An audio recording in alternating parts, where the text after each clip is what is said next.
ఈరోజు మనం కార్పొరేట్ హిందూ రాష్ట్రం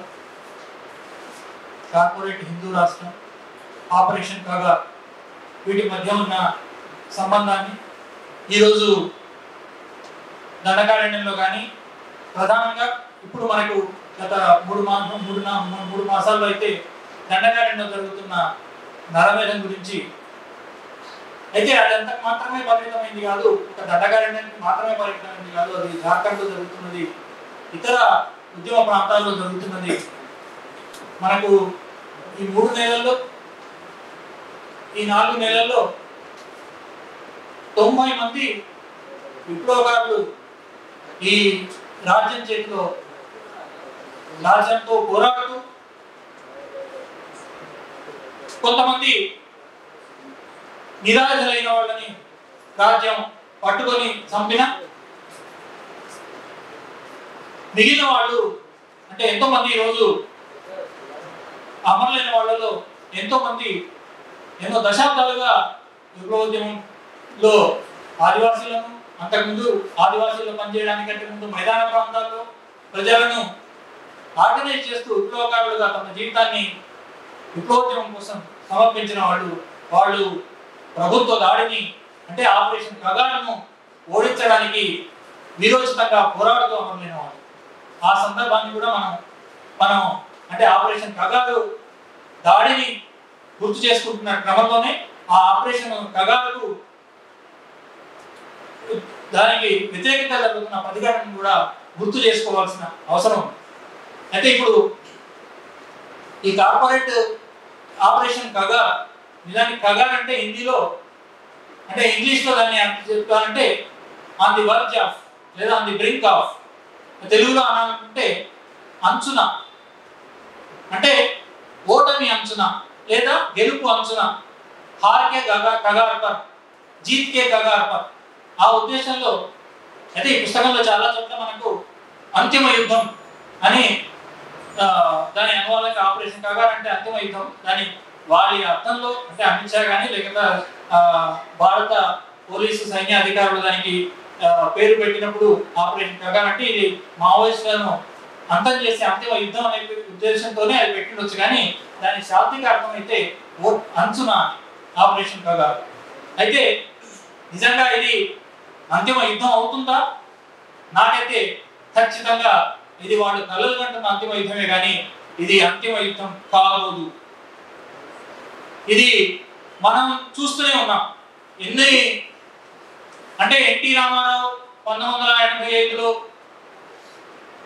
ఆటా మాట బంద్ అని తెలంగాణలో ఆంధ్రప్రదేశ్లో ఆటా మాట బంద్ చేసిన కాలం నుండి ఇంకా 2 ఏళ్లలో ఇంకా 3 ఏళ్లలో అంతకుముందు జగన్ వెంకటరావు కానీ నక్సలైట్ ఉద్యమాన్ని అణిచివేస్తామని, ఆ తర్వాత ఎన్టీ రామారావు ఈ 2-3 ఏళ్లలో 5 ఏళ్లలో నక్సలైట్ ఉద్యమాన్ని అణిచివేస్తామని, కొన్నిసార్లు నక్సలైట్ అజెండాని మేమే అమలు చేస్తాం కాబట్టి ఇంకా నక్సలైట్ ఉద్యమం ఉండాల్సిన అవసరమే లేకుండా చేస్తాము, దాంతోపాటు నిర్బంధాన్ని కూడా అమలు చేస్తూ మేము ఈ 2-3 ఏళ్లలో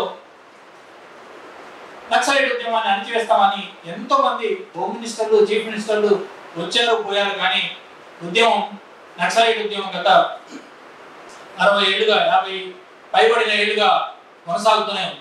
ఎంత నిర్బంధం వచ్చినా కూడా కొనసాగుతూనే ఉంది. అట్లాగే ఈ ఆపరేషన్ కగార్ను కూడా తప్పనిసరిగా విప్లవోద్యమం ఓడించి తీరుతుందని మనం తప్పనిసరిగా విశ్వసించాలి. ఎందుకంటే ఆపరేషన్ కగారు సరే ఇంకొంచెం లోతుల్లోకి వెళ్ళి చూద్దాం. ఆపరేషన్ కగార్ కంటే ముందు 2004 నుండి ఒక కొత్త రకమైన దాడి మొదలైంది.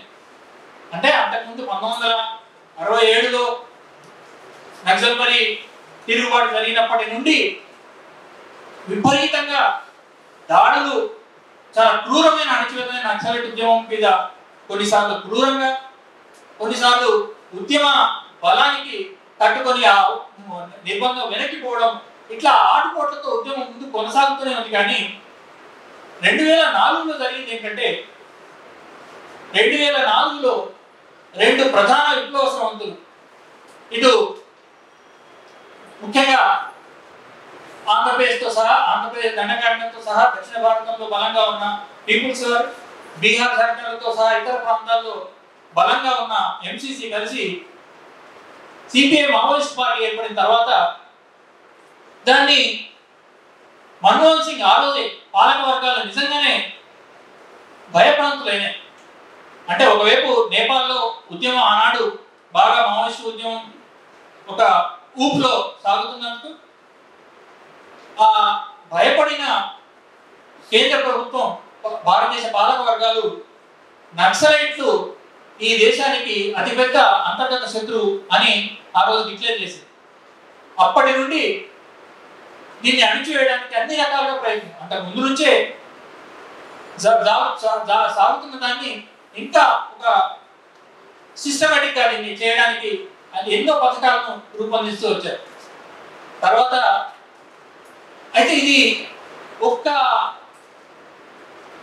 స్టేట్ ఫోర్సెస్ తో మాత్రమే దీన్ని అణచివేయలేకపోతున్నామనే దీంతో అంటే ఆదివాసుల మధ్యనే చిచ్చు పెట్టేట్టుగా ఆదివాసులని ఒక సెక్షన్ ఏదైతే పాలక వర్గాలకు అనుకూల సెక్షన్ ఉందో ఆదివాసీలోని వెత్తందారి సెక్షన్ ఏదైతే ఉందో మహేంద్ర కర్మ నాయకత్వంలో సర్వాజుడు పేరుతోటి అది అణచివేత తీసుకొచ్చి ఆదివాసుల మధ్య అంతర్గతంగా వాళ్ళ ఆదివాసీ ఈ ఉద్యమం మావోయిస్టు ఉద్యమం మీద తిరుగుబాటు చేస్తున్నారనే ఒక పిక్చర్ ప్రపంచం అంతా ఇవ్వడానికి ప్రయత్నించి చేసింది.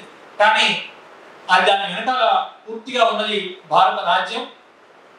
అన్ని రకాల సహాయ సహకారాలను అందించి అది ఆదివాసులతో అంటే తమ వేళ్లతో తమ కన్నులు పొడిపించేటటువంటి పాలసీని భారత పాలకవర్గాలు అవలంబించారు. అయినా ఆ సల్వాజుడుని విప్లవోద్యమం సరిగ్గానే చాలా తొందరలోనే గుర్తించింది. ఇది ఏదో మావోయిస్టు తప్పిదంతో జరుగుతున్న ఎక్కడో జరిగిన తప్పిదాలతో జరుగుతున్న ఆదివాసులు చేస్తున్న తిరుగుబాటు కాదు ఇది. ఇది భారత పాలక వర్గాలు కాన్షియస్ గా చేస్తున్న ఒక అణచివేతలోని భాగమే ఇది అని గుర్తించింది. ఎందుకంటే అంతకు ముందు కూడా విప్లవోద్యమంతో ఒక అనుభవం ఉంది. 1990-91లో జన్ జాగరణ అభియాన్ అని అదే దండకారణ్యంలో బస్తర్లో ఇదే మహేంద్ర కర్మ నాయకత్వంలో జన్ జాగరణ అభియానాన్ని మొదలుపెట్టి అప్పుడు నిజానికి విప్లవోద్యమం కొంతకాలం కొన్ని నెలల పాటు ఇది ఏదో ఒక కన్ఫ్యూజన్ లో అంటే దాని త్వరగా దాని స్వభావాన్ని గ్రహించలేదు. అంటే పాలకవర్గాలు దీని వెనకాల నుండి చేస్తున్నాయి. జనజాగరణ అంటే ఏదన్నా అసంతృప్తిగా ఉన్న ఆదివాసీలు కొంతమంది ఇటువంటి ఏమన్నా తీసుకొస్తున్నారేమో దాన్ని చూద్దామని, కానీ అది నిజానికి అటువంటిది కాదు. అట్లా ఆ అనుభవం వల్ల సర్వాజుడుని మొదటి నుంచే ఇది పాలకవర్గాల ప్రోత్సహిస్తున్న దీన్ని అని చెప్పేసి గుర్తించి దాన్ని విప్లవోద్యమం చాలా ధీటుగా ఎదుర్కొన్నది. అంతిమంగా అంటే ఒక 4 ఏళ్ల పాటు బస్తర్ ఆనాటి 4 జిల్లాలుగా ఉన్న నారాయణపూర్, దంతేవాడ, బీజాపూర్, బస్తర్ ఈ 4 జిల్లాలని అతలాకుతలం చేసిన సల్వాజుడుని అంటే ఆదివాసీ జీవితాలన్నింటినీ చాలా తలకిందులు చేసిన ఆ సల్వాజుడుని భారత పాలక వర్గాలు ఎట్లా చేశాయంటే మలేషియాలో బ్రిటిష్ వాళ్ళు చేసినట్టు అటు మొత్తం ఆదివాసీలను అక్కడి నుంచి తొలగించి క్యాంపుల్లో పెట్టే అటువంటి శిబిరాలని అంటే అది ఆంధ్రప్రదేశ్లో చేశారు. రోడ్డు మీద క్యాంపులు పెట్టి అంటే రోడ్డు పక్కన ఉన్న శిబిరాల్లో అట్లా అంటే ఆదివాసీని ఆనాడే అడవిలో నుండి వేదకలు చేసి ఆ రకంగా ఉద్యమాన్ని రూపుమాపాలని చూస్తుంది. కానీ విప్లవోద్యమం దాన్ని తట్టుకొని నిలబడదు. నిజానికి 2004 నుండి 2005 నుండి సల్వాజుడుము 2005 మేలో మొదలైతే అప్పటి నుండి ఒక 4 ఏళ్ల పాటు సాగిన సల్వాజుడుముని విజయవంతంగా ఎదుర్కొన్నది. దానికి బయట నుంచి పెద్ద ఎత్తున అంటే ఆ జరుగుతున్న మారణం అని పెద్ద ఎత్తున బయట నుండి మేధావులు కూడా మధ్య ఎంతో మంది దాన్ని వ్యతిరేకిస్తూ ఉద్యమించారు. అంతిమంగా సుప్రీంకోర్టు తీర్పుతోటి సల్వాజుడుము అనేది నామమాత్రంగా ఉన్నదాన్ని కూడా రద్దు చేయడం జరిగింది. కానీ అక్కడి ప్రతిఘటనే అక్కడ ప్రధానంగా పనిచేసింది. తర్వాత సుప్రీంకోర్టు తీర్పు కూడా దానికి అనుకూలించింది. అయితే ఆ తీర్పుని ఇంతకుముందు లక్ష్మణ్ సార్ కూడా మాట్లాడుతూ ఆ సల్వాజుడుని లో ఉన్న వాళ్ళని మళ్ళీ ఇంకో పేరు మార్చి డిఆర్జీ అని, డిస్ట్రిక్ట్ రిజర్వ్ గార్డ్స్ అని వాళ్ళకి ఆయుధాలు ఇచ్చి ఇప్పుడు వాళ్ళు ఇప్పటికీ కొనసాగుతూనే ఉన్నారు. మిగిలిన అంటే ఇప్పటికి కూడా ఆదివాసీల చేత్తోనే ఆదివాసీ గంటలో పొడిచే పని ఇప్పటికి కూడా భారత పాలక వర్గాలు చేస్తూనే ఉన్నాయి. దాంతోపాటు ఇంకా అది సరిపోలేదని చెప్పేసి చిదంబరం భారత హోంమంత్రి అయిన తర్వాత గ్రీన్ హంట్ని మొదలుపెట్టారు. ఆ గ్రీన్ హంట్ అనేది తర్వాత చిదంబరం నాయకత్వంలోనే చాలా సిస్టమేటిక్గా మొత్తం అంటే ఈ సైనిక అర్ధసైనిక బలగాలన్నింటినీ ఆధునీకరించారు. అంటే సిఆర్పిఎఫ్లో కోబ్రా అని స్పెషల్ బెటాలియన్ తయారు చేయడం, అవి అత్యంత జనరల్ వార్ఫేర్ స్కూల్. నిజానికి ఈరోజు నారాయణపూర్ ఎక్కడైతే నిన్న 30 మంది 10 మందిని నిన్న ఎన్కౌంటర్లో చంపారో ఆ జిల్లాలోని కాంకేర్లో జనరల్ వార్ఫేర్ స్కూల్ 1995 నుండి అది నిర్మాణంలో ఉండింది. బహుశా ఒక 4-5 ఏళ్ల తర్వాత అంటే 2000 ప్రాంతంలో అది ప్రాక్టీస్ దాని శిక్షణ ప్రారంభించింది. అప్పటి నుంచి అది ప్రత్యేకంగా జనరల్ వార్ఫేర్ లో శిక్షణ ఇస్తుంది. వేలాది బలగాలకు శిక్షణ ఇచ్చింది. అది సిఆర్పిఎఫ్ ఇచ్చింది, బిఎస్ఎఫ్ ఇచ్చింది, ఇంకా ఇతర బలగాలన్నింటికి ఇస్తూనే వస్తుంది. అటువంటి అవి దాంతో పాటే ఇంకా విపరీతంగా కోట్ల కొద్ది ఫండ్స్ రిలీజ్ చేయడం, అంటే ఇన్ఫ్రాస్ట్రక్చర్ నిర్మాణం పేరుతో, ఇంకా అంతేకాకుండా కొన్ని అభివృద్ధి పథకాల పేరుతో కూడా ఫండ్స్ రిలీజ్ చేసింది. అంటే ఒకటి ప్రాంతాల్లో ఇంటిగ్రేటెడ్ ఇన్ఫ్రాస్ట్రక్చర్ని, అంటే రోడ్లు లాంటి ఇవే కాకుండా స్కూళ్ళు, వైద్యశాలలు లాంటివి ఇంకా చేయాలని, అట్లాంటిది ఒక అధ్యయనం అంటే ఆదివాసుల స్థితిగతులను అధ్యయనం చేసి భారత ప్రభుత్వానికి రికమెండ్ చేయాలని, అంటే దాని ఉద్దేశం వెనకాల దాని ఉన్నది ఏంటంటే ఆ రికమెండేషన్స్ ప్రకారం కొన్ని సంస్కరణలు తీసుకొచ్చి ఆదివాసుల నుంచి ఒక సెక్షన్ ని తమ వైపు మలుపుకునేటట్టు చేయాలనే దీంతో అటువంటి అధ్యయన దాంట్లోనే మహేష్ రావత్ ఈరోజు భీమా కొరేగాం కేసులో నిందితుడిగా ఉన్న మహేష్ రావత్ అటువంటి అధ్యయనంలోనే గడ్చిరోలి జిల్లాలో ప్రతి ఎన్నో డజన్ల కొద్ది గ్రామాలు తిరిగి అక్కడి ఆదివాసుల స్థితిగతులను కనుక్కొని ఇది ప్రభుత్వానికి రికమెండ్ చేయడానికి కాదు, నిజానికి ఆదివాసుల హక్కుల కోసం ఇక్కడ పనిచేయాలి అనే అందువల్ల మహేష్ రావత్ కూడా అంటే ఏ సెంట్రల్ గవర్నమెంట్ ఏ పథకంలో ఆయనని ఒక స్కాలర్గా నియమించిందో ఆ స్కాలర్ నిజానికి ఆ స్కాలర్షిప్ సద్వినియోగం చేసుకున్నందుకు మహేష్ రావత్ని ఈరోజు జైల్లో 5-6 ఏళ్ల నుంచి ఆయన్ని జైల్లో ఉంచింది. అయినా ఆ గ్రీన్ హంట్ కూడా 2009 నుంచి దాదాపు 5-7 ఏళ్లలో ఆ గ్రీన్ హంట్ కు వ్యతిరేకంగా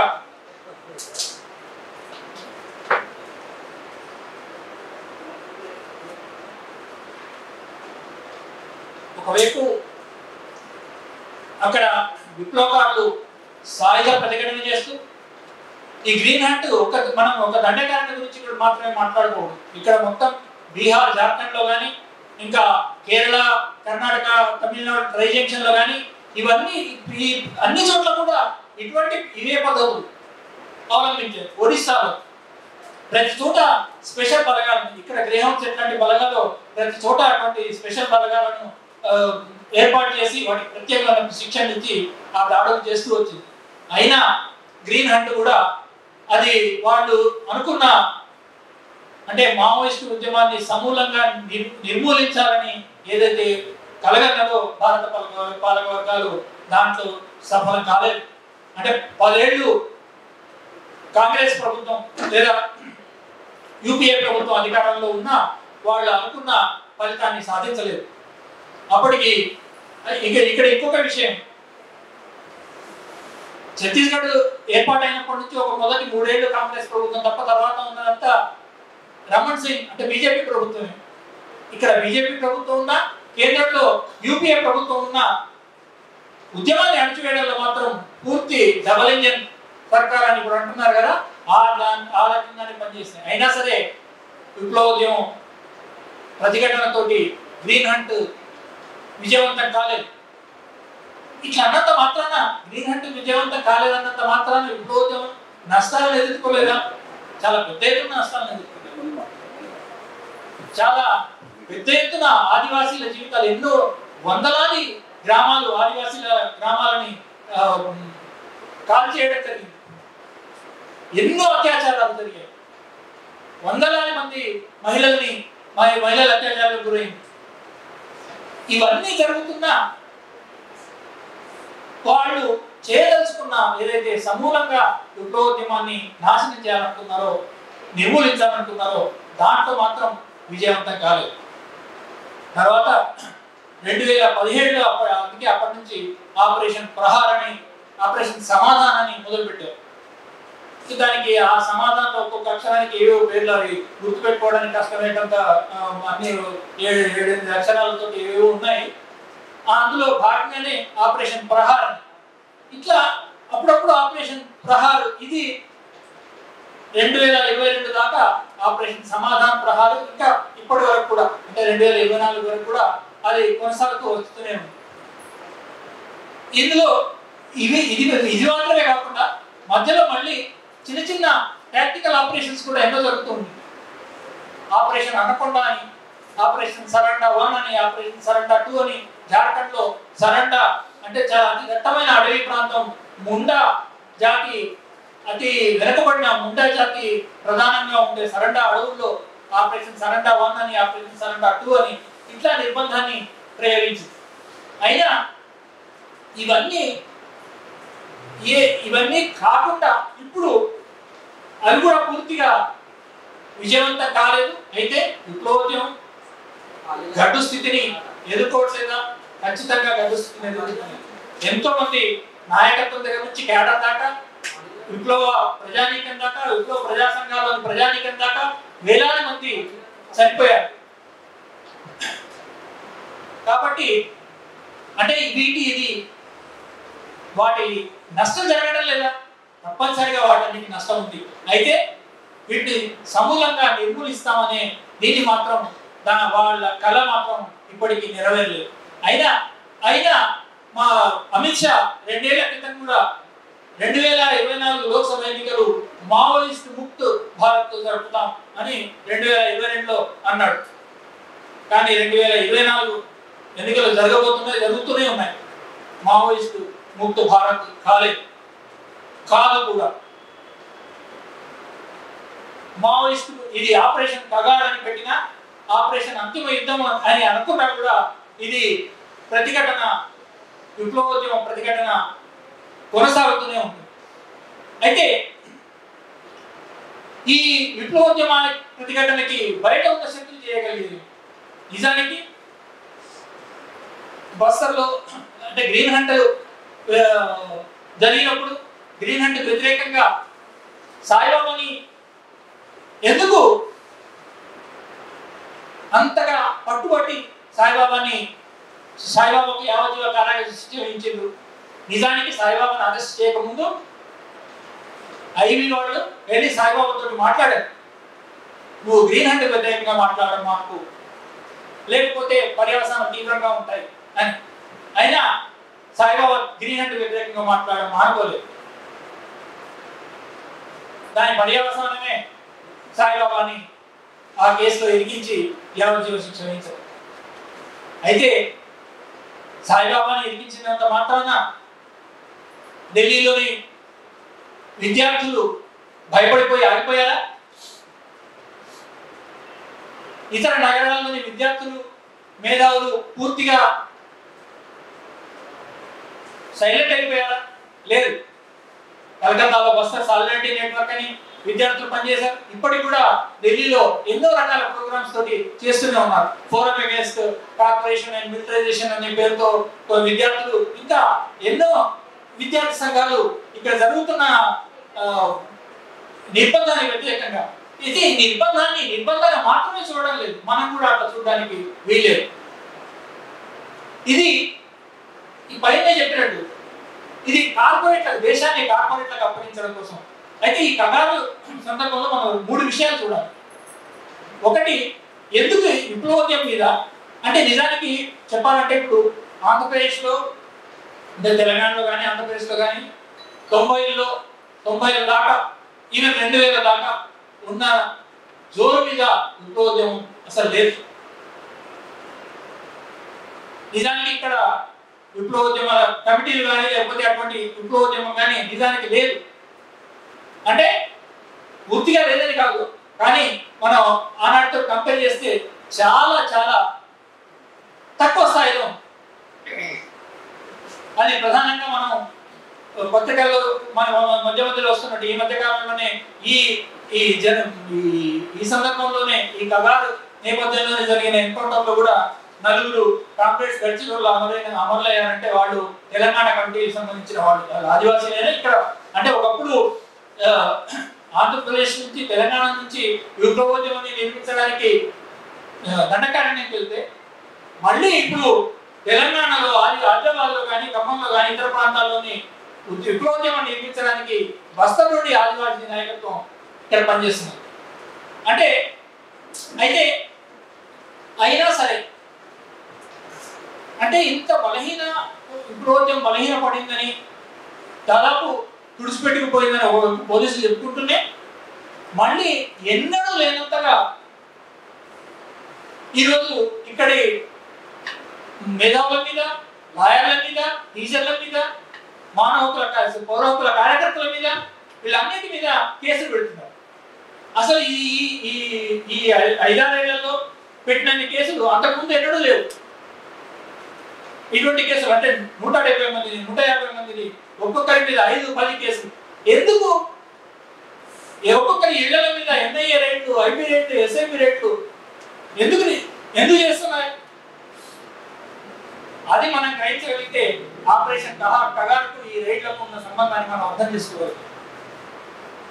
ఎందుకంటే ఈ కళాలు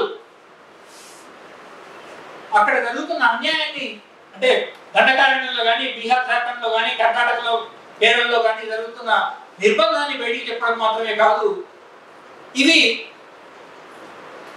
ప్రపంచానికి ఆ నిర్బంధం మాత్రమే కాదు, ఒక ప్రత్యామ్నాయ రాజకీయాలను ప్రచారం చేయడానికి ఒక కేంద్రంగా కూడా వీళ్ళు ఉంటున్నారు అని.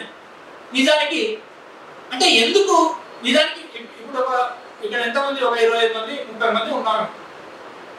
25 మంది 30 మంది లేదా ఒక్కసారి చాలా పెద్ద ఎత్తున సభ జరిగితే 400 మంది 500 మంది వస్తున్నారు హాల్ మీటింగ్. అయినా సరే ఈ మాత్రం దాన్ని కూడా ఎందుకు సహించలేకపోతుంది స్టేట్? ఎందుకంటే ఈ ఆలోచనలు, ఈ భావజాలం, వాళ్ళు చేస్తున్న కార్పొరేట్ రాజకీయాలు ఏవైతున్నాయో, కార్పొరేట్ ఆర్థిక విధానం, వాళ్ళు చేపడుతున్న కార్పొరేట్ ఆర్థిక విధానాలు ఏవైతున్నాయో, రైతాంగానికి వ్యతిరేకంగా, కార్మికులకు వ్యతిరేకంగా, నిరుద్యోగ సమస్య మీద లేదా ఇతర విద్యార్థుల విషయం మీద వాళ్ళు చేపడుతున్న విధానాలకు వ్యతిరేకంగా ఈ భావజాలాలు, ఈ ఆలోచనలు, వీళ్ళు చెప్పే మాటలు కానీ ఇవన్నీ రేపు తప్పనిసరిగా పెద్ద ఎత్తున మళ్ళీ ఉద్యమానికి దారి తీసే అవకాశం ఉందనే భయం వాళ్ళకి. అందుకే నిజానికి ఈ 30 మందితో ఇంత పెద్ద రాజ్యం భయపడాల్సిన అవసరం లేదు, కానీ భయపడుతుంది. అదే మన బలమని మనం గ్రహించాలి. ఈ ఆపరేషన్ కగారు కూడా అటువంటిదే.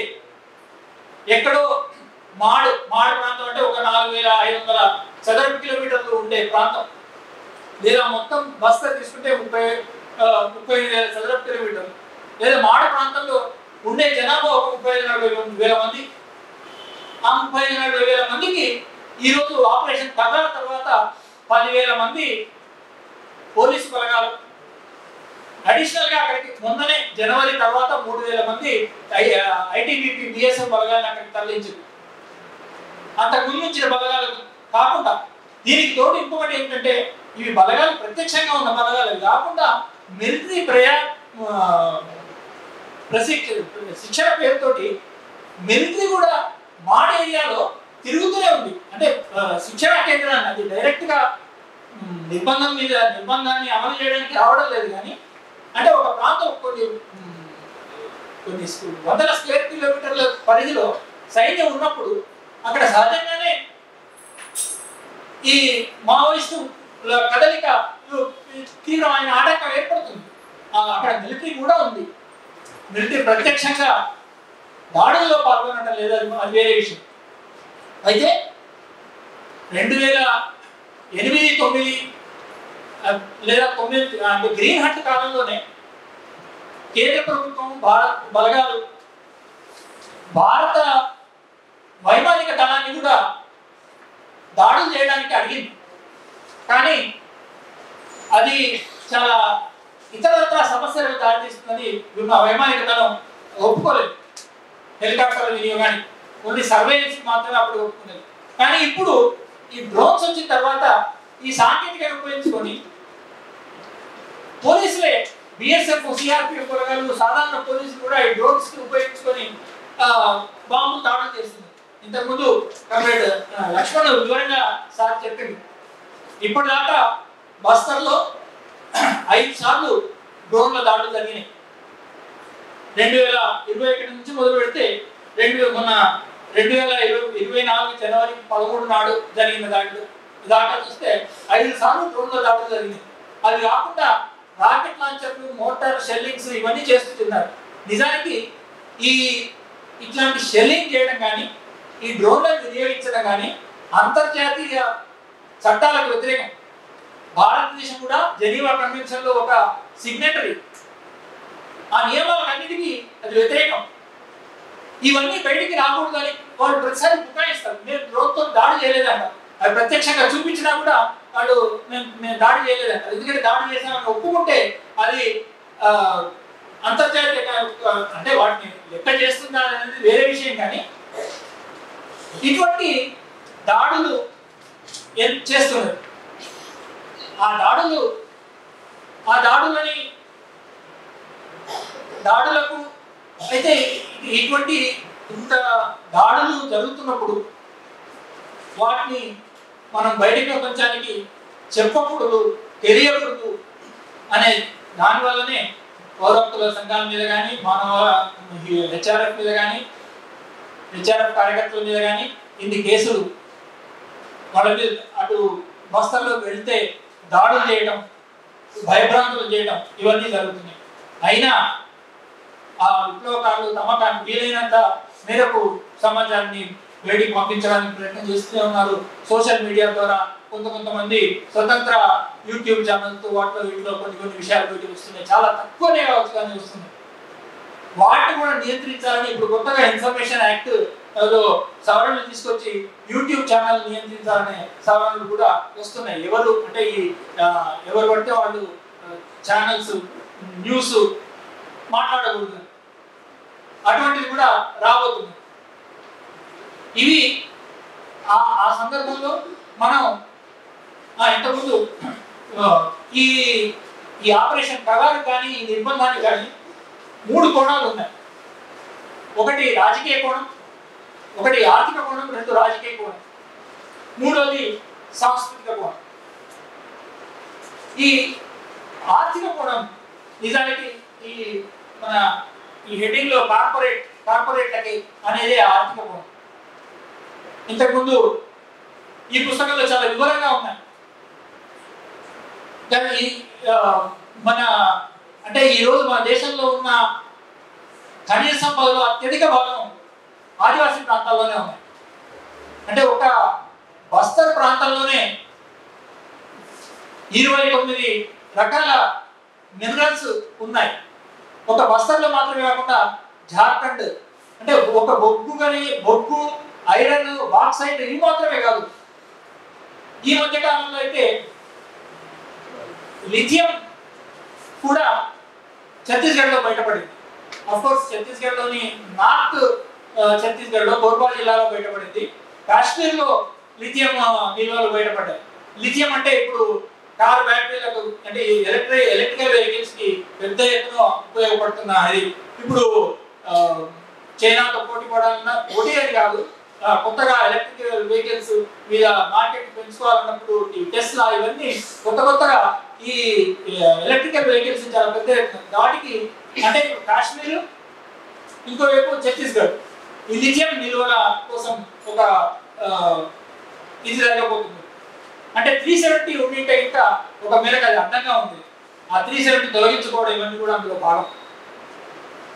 అందుకే అంటే ఇది ఎటువంటిది అంటే ఈ ఆదివాసీలు ఒక మన బస్తర్కి సంబంధించి మాత్రమే కాకుండా కాశ్మీర్లో లద్దాఖ్లో 370 ఆర్టికల్ తీసేసినప్పుడు లద్దాఖ్ నుంచి బీజేపీ ఎంపీగా ఉన్నాయన చాలా అంటే ఒక రకంగా పాలక వర్గాలకు చాలా కనువిందైన వీణుల విందైన స్పీచ్ ఒక అద్భుతంగా ధారాళంగా ఒక స్పీచ్ ఇచ్చారు. అప్పుడైతే సోషల్ మీడియాలో ప్రతి మోదీ భక్తులు కూడా సోషల్ మీడియాలో ఆయన స్పీచ్ని షేర్ చేశారు. అయితే 5-6 నెలల్లోనే లద్దాఖ్లో 370 తీసేయడం వల్ల అక్కడి తమ హక్కులకి భంగం అవుతున్నది. బయట వాళ్ళందరూ వచ్చి అక్కడ తమ సంస్కృతి కాకుండా తమ భూమిని కార్పొరేట్ పరం అవ్వడానికి చాలా పెద్ద ఎత్తున ప్రయత్నాలు జరుగుతున్నాయని అర్థమైన తర్వాత ఆయన బీజేపీకి రాజీనామా చేసిండు. ఎంపీగా ఇప్పుడు ఆయనకు బీజేపీ టికెట్ కూడా ఇవ్వలేదు. అంటే అటువంటి పరిస్థితి ఇది కార్పొరేట్ ఈ ఇంతకుముందు చెప్పారు లక్ష్మణ్ 104 మెమోరాండమ్ ఆఫ్ అండర్స్టాండింగ్స్ జరిగినాయి. 30 లక్షల కోట్ల విలువైన సంపద సంబంధించి అందులో కానీ అంటే ఛత్తీస్గఢ్ జార్ఖండ్ ఏరియాలోనే ఎక్కువ, అవి కాకుండా రాజస్థాన్ ఇతర కొన్ని రాష్ట్రాల్లో కూడా అవి జరిగినాయి. కానీ ప్రధానంగా ఈ దీనికి ప్రతి చోట అడ్డంగా ఉన్నది విప్లవోద్యమం. విప్లవోద్యమం ఎందుకు అడ్డంగా ఉంది? లేదు ప్రగతికి వ్యతిరేకమైందని కాదు, 2 కారణాలు. ఇది ఒకటి, ఆదివాసీలను వేదకలు చేస్తుంది, డిస్ప్లే చేస్తుంది, వాళ్ళని విస్తార్థనం చేస్తుంది. కాబట్టి వాళ్ళ జీవనం అంటే లక్షలాది మంది ఆదివాసీలను అంటే అమెరికాలోను ఆస్ట్రేలియాలోను ఇతర దేశాల్లోనూ మూలవాసీలను ఆదివాసీలను ఎట్లయితే అక్కడ అబారిజినల్స్ ని కంప్లీట్ గా చంపేసే వాళ్ళని చిన్న చిన్న కన్ఫైన్మెంట్లకి పరిమితం చేసినటువంటి ఇది కాకుండా దేశంలో విప్లవోద్యమం అందుకు అడ్డంగా ఉంది. అది ఒకటైతే, రెండోది ఇది ఒక ఆదివాసీ సమస్యకు మాత్రమే కూడా భారత ప్రజలు చూడకూడదు. ఆ విషయాన్ని మనం భారత ప్రజలు మన మిగిలిన ప్రాంత ప్రజలకి వివరించగలిగారు. ఎందుకంటే ఈ అడవులు అది దట్టంగా ఉన్నది ఛత్తీస్గఢ్, జార్ఖండ్ ఈ రాష్ట్రాల్లో, మధ్యప్రదేశ్. సరే ఇక్కడ సౌత్కి వస్తే కర్ణాటక, తమిళనాడు ఈ ప్రాంతాలు, నార్త్ ఈస్ట్. సరే ఇవి ఈ మధ్య భారతంలో ఉన్న ఈ దట్టమైన అడవులు మొత్తం భారతదేశానికి ఒక రకంగా లంగ్స్ లాంటివి. ఈ కార్పొరేటీకరణ పేరుతోటి, ఈ ప్రైవేటీకరణ పేరుతోటి విచ్చలవిడిగా ఈ మైనింగ్ జరిగితే, ఉదాహరణకి హస్దేవ్ అరణ్యం అంటే అది సర్గుజా, కోర్బా, నార్త్ ఛత్తీస్గఢ్ లో ఉన్న ప్రాంతం. హస్దేవ్ అరణ్యం 1,75,000 హెక్టార్ల హస్దేవ్ అరణ్యాన్ని అదానికి అప్పగించింది. అసలు పెద్ద పెద్ద మెషిన్ పెట్టి లక్షల చెట్లను కొట్టేస్తున్నారు. అక్కడ ఉద్యమం జరుగుతుంది. అక్కడ ఏం మావోయిస్టులు ఏం లేరు, కానీ అక్కడ ప్రజల జీవనం అక్కడ ఆదివాసీలు ఎక్కడ చుట్టుపక్కల ప్రాంతాలు అందరికీ అది సమస్య జీవనానికి. అట్లా అంటే ఇది మరొకటి, మనం అభివృద్ధికి వ్యతిరేకం. మన మినరల్స్ లేకపోతే ఎట్లా, మినరల్స్ బయటికి తీయకపోతే దేశం ఎట్లా అభివృద్ధి అనే దాన్ని కూడా మనం సరిగ్గా జవాబు చెప్పాలి. గాలి జనార్దన్ రెడ్డి మిలియన్ల టన్నుల ఐరన్ ఓర్ని బయటికి తీసి ఏం చేసిండు? భారతదేశంలో ఏమైనా ఐరన్ ఇండస్ట్రీని పెట్టిందా? స్టీల్ ఇండస్ట్రీని ఏమైనా డెవలప్ చేసిందా? అంతా చైనాకు ఎక్స్పోర్ట్ చేసి వేల కోట్లు సంపాదించింది. ఆ గాలి జనార్దన్ రెడ్డి ఈరోజు మధ్యలో బీజేపీని తొలగించింది, వీడు అక్రమంగా సంపాదించింది అనే దీంతో మళ్ళీ ఈరోజు అకౌంట్ చేసుకున్నారు. అంటే ఇట్లాంటి ఇవి ఈ భూగర్భంలో నుంచి తీస్తున్న ఆదివాసీలను బేదకలు చేసే భూగర్భంలో నుంచి తీస్తున్న మినరల్స్ ని భారతదేశ ప్రజల మొత్తంగా భారతదేశ ప్రజల అభివృద్ధి కోసం వినియోగించడం లేదు. దళారీ కంపడా బూర్జువాజీ అంటే దళారీ పెట్టుబడిదారుల అదానీలు, అంబానీలు, వేదాంత అంటే అగర్వాళ్ళు, వీళ్ళ ఎదుగుదలకు మరోవైపు ఈ విదేశీ మల్టీనేషనల్స్ ఎదుగుదల కోసం, ఎక్స్పోర్ట్ కోసం వినియోగిస్తుంది. అది మన దేశ అభివృద్ధి కోసం అయితే కాదు. ఆదివాసీలు వేదకలు చేసిన కూడా అంటే అది ఆ అభివృద్ధిలో భారతదేశ ప్రజానీకానికి అందులో స్థానం లేదు. అసలు అటువంటి అభివృద్ధి అంటే స్థానిక లక్షలాది మందిని వేదకలు చేసే అభివృద్ధి, అది అభివృద్ధినా అనే చర్చను కూడా మనం భాగం చేయడంతో పాటు ఇది కూడా అంటే ఆ అభివృద్ధి ఫలాన్ని మొత్తంగా కూడా మన ఈ దేశ ప్రజానికి అందించే అవకాశం కూడా లేకుండా భారతదేశ ప్రభుత్వ పాలసీలు ఉన్నాయి. ఇది ఆర్థిక కోణం అయితే, అంటే ఆ కార్పొరేట్లకు అడుగడుగున ప్రతిఘటనగా నిలుస్తున్నది మావోయిస్టు ఉద్యమం. కాబట్టి ఇంత పెద్ద ఎత్తున అక్కడ మారణకాండ జరిపి మావోయిస్టు ఉద్యమాన్ని సమూలంగా తుడిచివేసి కార్పొరేట్లకు అప్పగించాలనే దీంట్లో ఈ మధ్య కాలంలో ఒక 15-20 రోజుల్లో, ఈ నెల రోజుల్లో ఛత్తీస్గఢ్ ప్రభుత్వం మావోయిస్టు చర్చలకు వస్తే మేము సిద్ధమే అని కూడా మళ్ళీ ఒకటి పెట్టడం చేసింది. అయితే గతంలో ఎప్పుడు లేనట్టు ఈ ఏంటంటే మేము చర్చలకు సిద్ధమే, కానీ మీరు ఈ గన్ల తవ్వకాన్ని అడ్డుకోకూడదు, ఈ కంపెనీల రాకపోకల్ని అడ్డుకోకూడదు. అంటే అసలు షరతులు, అటువంటి షరతులు పెట్టడం అనేది ఎప్పుడు ఉండదు. అంటే ఒక కార్పొరేట్లకు సజావుగా అన్ని సాగేటట్టు ఉంటే అప్పుడు చర్చలకు సిద్ధమని. కానీ సహజంగానే మావోయిస్ట్ పార్టీ మేము ఇది కాదు, మీరు చేయాల్సింది మీరు కొత్తగా క్యాంపులు పెట్టొద్దు, మీ క్యాంపులు ఆల్రెడీ ఉన్న వాళ్ళని క్యాంపులకే పరిమితం చేయండి, బట్ కాల్పులు జరగదు, ఇవి జరిగితే మేము చర్చలకు సిద్ధం అవుతాం అని. అంటే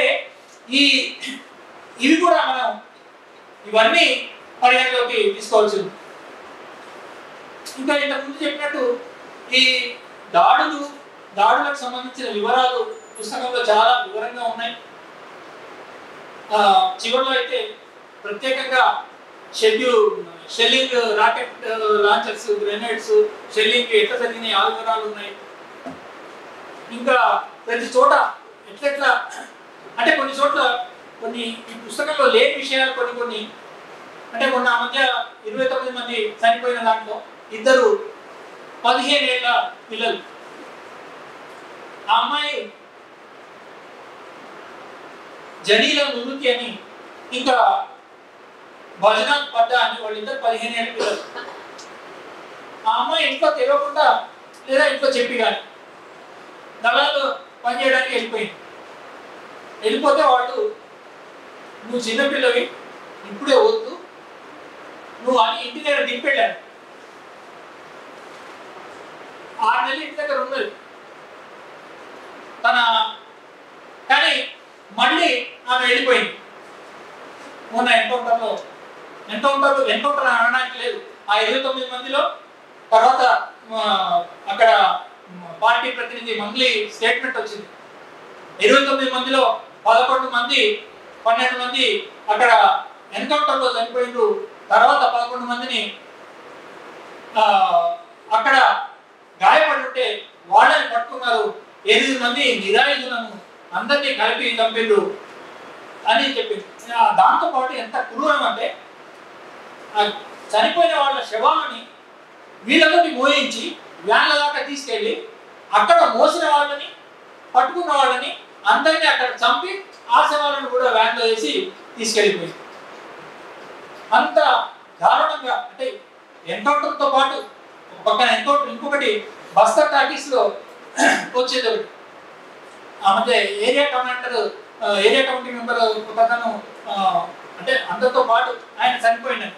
కానీ ఆయన చూపించాడు క్లియర్గా, అంటే ఆ ఎన్కౌంటర్ జరిగింది వాస్తవమే, ఆయన దొరికాడు, గాయపడి దొరికిందో, అడ్మిషన్ అయిపోయి దొరికిందో, చేతులు వెనక్కి కట్టుకొని సిఆర్పి వాళ్ళ దగ్గర కింద కూర్చొని ఉన్నాడు. అది వాళ్ళే వీడియో తీసింది. ఈయన దొరికింది ఎట్లా బస్తర్ టాకీస్ వికాస్ తివారీ అది చూపిస్తున్నాడు. అంటే ఈయన చేతులు కట్టుకొని ఇట్లా కూర్చొని ఉన్నాడు, తర్వాత ఆయన శవం. అంత దారుణంగా అంటే ప్రతి చోట కొన్ని చోట్ల అంటే మనం ప్రతిదాన్ని ఇది ఎన్కౌంటర్ జరగట్లేదా? జగన్ ఎన్కౌంటర్ వాళ్ళు విప్లవకారులు వాళ్ళ దగ్గర ఉన్నాయి, ఎన్కౌంటర్ జరుగుతున్నాయి, ఆ ప్రతిఘటన వాళ్ళు చేస్తున్నారు, ఎన్కౌంటర్ జరుగుతున్నాయి. కానీ చాలా పెద్ద ఎత్తున జరిగిన దీంట్లో ఎన్కౌంటర్లు కొంత మేరకు అయితే ఇట్లా చంపుతున్న వాళ్ళు చాలా మంది, వాళ్ళందరినీ కలిపి మావోయిస్టులని ప్రకటించి ఇచ్చేస్తున్నారు. అవన్నింటినీ మనం ప్రపంచానికి చెప్పాల్సిన అవసరం ఉంది.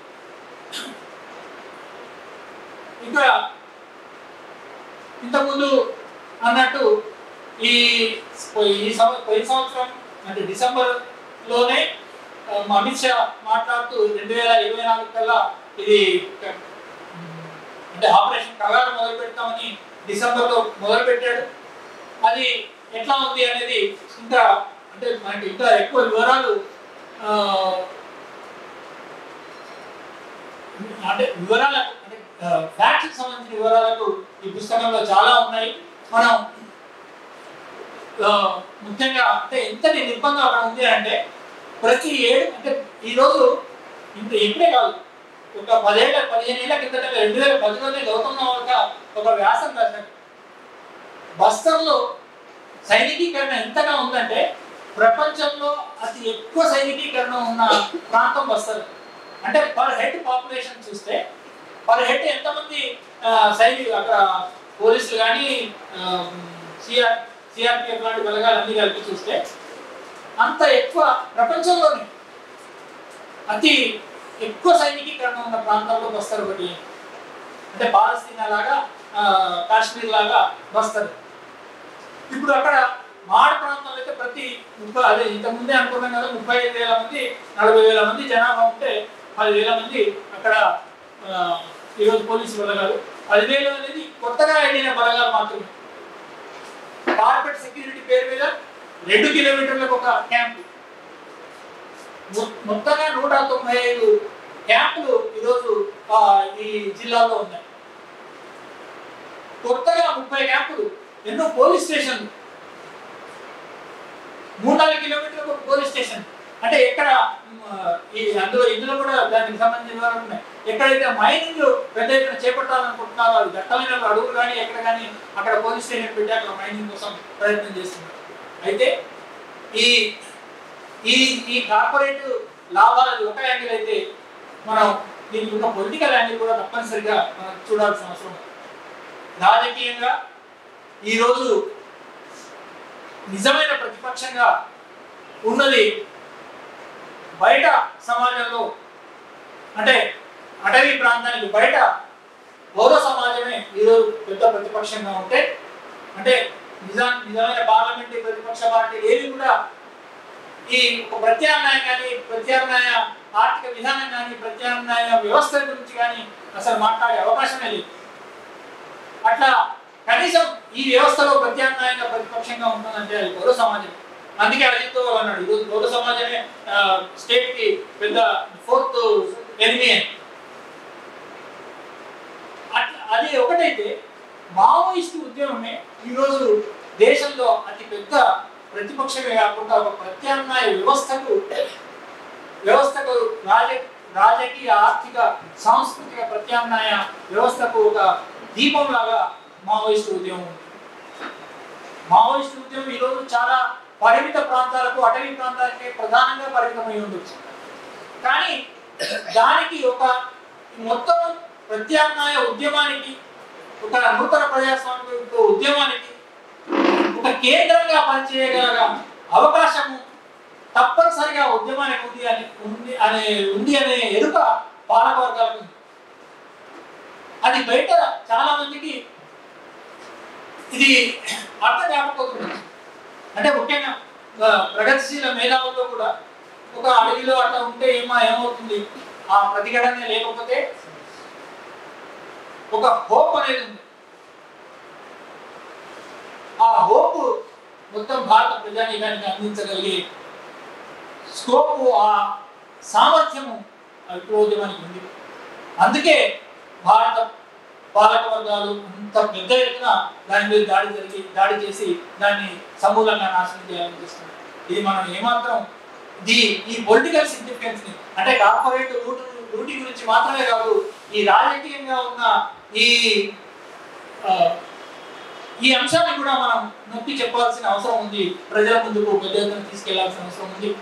ఇంతకుముందే అన్నట్టు నేను ఈ మన మీద ఎన్ఐఏ ఎస్ఐబి పోలీసుల దాడులు ఎందుకైతే ఏ రకంగా అయితే చాలా తక్కువ సంఖ్యలో ఉన్న వాళ్ళ మీద కూడా ఒక భయంతోనే ఎంతైతే దాడులు చేస్తున్నారో అట్లే విప్లవోద్యమం మీద కూడా చాలా తక్కువ ప్రాంతాల్లో ఉన్నప్పటికీ కూడా ఒక కార్పొరేటీకరణ కోసము లాభాల కోసమని మాత్రమే కాకుండా ఒక రాజకీయ ప్రత్యామ్నాయంగా సాంస్కృతిక ప్రత్యామ్నాయంగా అంటే ఈరోజు హిందుత్వకు కానీ హిందూ రాష్ట్రాలు నెలకొల్పాలనే ఒక కళకు బయట ఎంతమంది ప్రగతిశీల ఇది ఉద్యమాలు ప్రగతిశీల శక్తులు దానికి ఆ హిందూ రాష్ట్ర భావన వ్యతిరేకంగా మాట్లాడుతున్నా దానికి తప్పనిసరిగా ఎప్పుడైనా బలం చేకూరుస్తున్న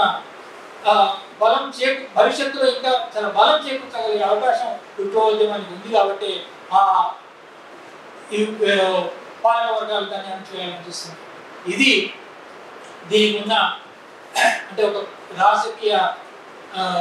రాజకీయ ప్రాముఖ్యత, సాంస్కృతిక దానికి ఉన్న సాంస్కృతిక ప్రాముఖ్యత అది మనం పరిగణలోకి తీసుకోవాలి, ప్రచారం చేయాలి.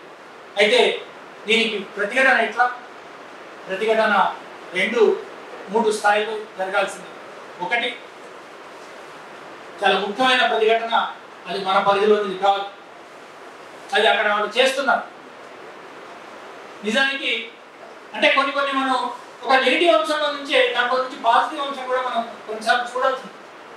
అసలు నాకు 2 అంశాలు ఈ నిర్బంధ క్రమంలోనే మొదటిసారి అంతకుముందు జనవరి 16 తారీఖున అనుకుంటాను ఒక దాడి జరిగింది ధర్మవరం క్యాంప్ మీద.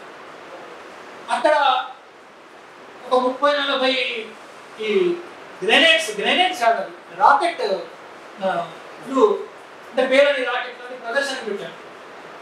నేను అప్పుడెప్పుడో టెక్మోదో అనే పేరుతోటి జరిగినప్పుడు రాకెట్ లాంచ్ ప్రయత్నం చేశారు కానీ విఫలమైనాయని వచ్చింది. కానీ ఇంత పెద్ద ఎత్తున ఇట్లా వందల సంఖ్యలో వాళ్ళు తయారు చేసుకొని దాడి చేసే పరిస్థితి ఉంది అనేది అవి చూస్తేనే అర్థమైంది. అంటే ఆ ప్రతిఘటన, ఆ ప్రయత్నాలు, వాళ్ళ ప్రయత్నాలు అటు అవుతున్నాయి. ఇంకోటి అదే సమయంలో ఇంకోటి ఏంటంటే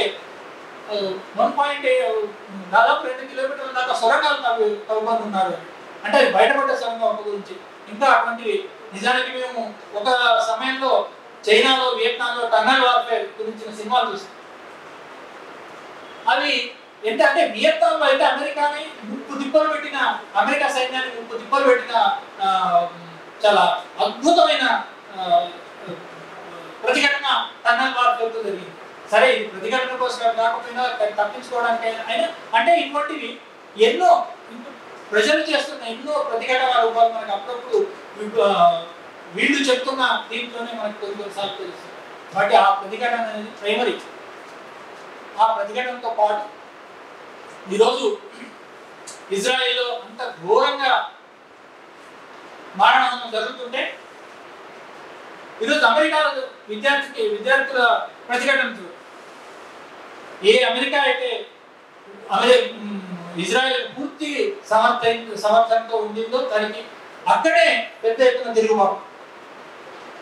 అంటే ఒక అణిచివేత, ఒక ప్రతిఘటనకు ఎట్లయితే దారితీస్తుందో అది మనం ఈరోజు మనకు కొన్నిసార్లు కనిపించకపోవచ్చు, కొన్నిసార్లు నిరాశమయంగా కనిపించవచ్చు. కానీ మనం పదే వాస్తవాలు చెప్తుంటే రేపు అదే పరిస్థితులు కొన్ని మారినప్పుడు, ఆ రాజకీయ పరిస్థితులు, సామాజిక పరిస్థితులు మారినప్పుడు అరే నిన్న వీళ్ళు చెప్పింది నిజమే కదా అని ఒక ఎరుక కలుగుతుంది. అది సమాజంలో మార్పుకు తప్పనిసరిగా ఒక క్యాటలిస్ట్గా పనిచేస్తుంది. అది కూడా మనం దృష్టిలో ఉంచుకొని ప్రజల్లోకి తీసుకెళ్లాల్సిన అవసరం. ఇది బయట ఉండే వాళ్ళు చేయాల్సిన పని.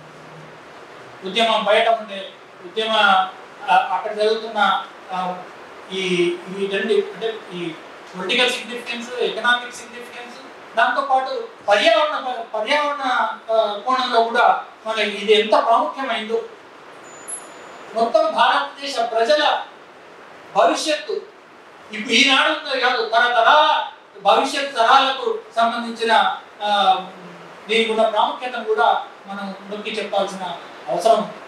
ఇవన్నీ మనం బయట అంటే ఈ ఎట్లా అయితే ఇది కార్పొరేట్లకు అనేదో అట్లాగే ప్రజలు ఇది మొత్తం ఈ యుద్ధం ఇది ఈరోజు బస్తర్ మీద కానీ దండకారణ్యంలో కానీ బీహార్, జార్ఖండ్ ఇతర ప్రాంతాల్లో జరుగుతున్న యుద్ధం అది ఒక ఆదివాసీల మీద జరుగుతున్న యుద్ధం కాదు. ఇది మొత్తం భారత ప్రజానీకం మీద జరుగుతున్న యుద్ధంగా, అంటే ఈ దేశ వనరుల మీద జరుగుతున్న యుద్ధంగా, ఈ దేశ వనరులను కార్పొరేట్లకు అప్పచెప్పే దాంట్లో భాగంగా జరుగుతున్న యుద్ధంగా మనం చిత్రీకరించి చెప్పాల్సిన అవసరం ఉంది అని అట్లా చెప్తున్న క్రమంలోనే మనం ఈ ప్రతిఘటన నిజానికి అంటే మనం చాలా పాజిటివ్గా రైతుల ఉద్యమం ఎట్లయితే చేసిందో అది చూసాం. అట్లాగే ఒక 2-3 నెలల కిందట అంటే పార్లమెంటరీ ఎలక్షన్ పరిధిలోని ఎంతవరకు అవుతుందో కాదు కానీ బీజేపీకి తిరిగే లేదు అనే లేకుండా ఒక వాతావరణం అయితే కొంత మారిన ఏదైతే మనకు ఈ రోజు కనిపిస్తుంది. రేపు ఎన్నికల తర్వాత ఏమవుతుంది ఏంటి అనేది చెప్పలేకపోయినా రేపు ఒకవేళ బీజేపీని మళ్ళీ అధికారంలోకి వచ్చినా అది చేసే పాలసీలు మళ్ళీ తప్పనిసరిగా ప్రజలలో ప్రతిఘటన నిర్మించడానికి దారి తీస్తుంది. కాబట్టి మనం ఆ ప్రతిఘటనకు సన్నాహాలుగా మనం ప్రజల్లో పదే రాజకీయాలు ఒక వాడు అబద్ధాలు పదే చెప్తుంటాడు, మనం నిజాన్ని పదే చెప్తాం. అదే మన విజయానికి దారి తీస్తుంది అని చెప్తూ ముగిస్తుంది.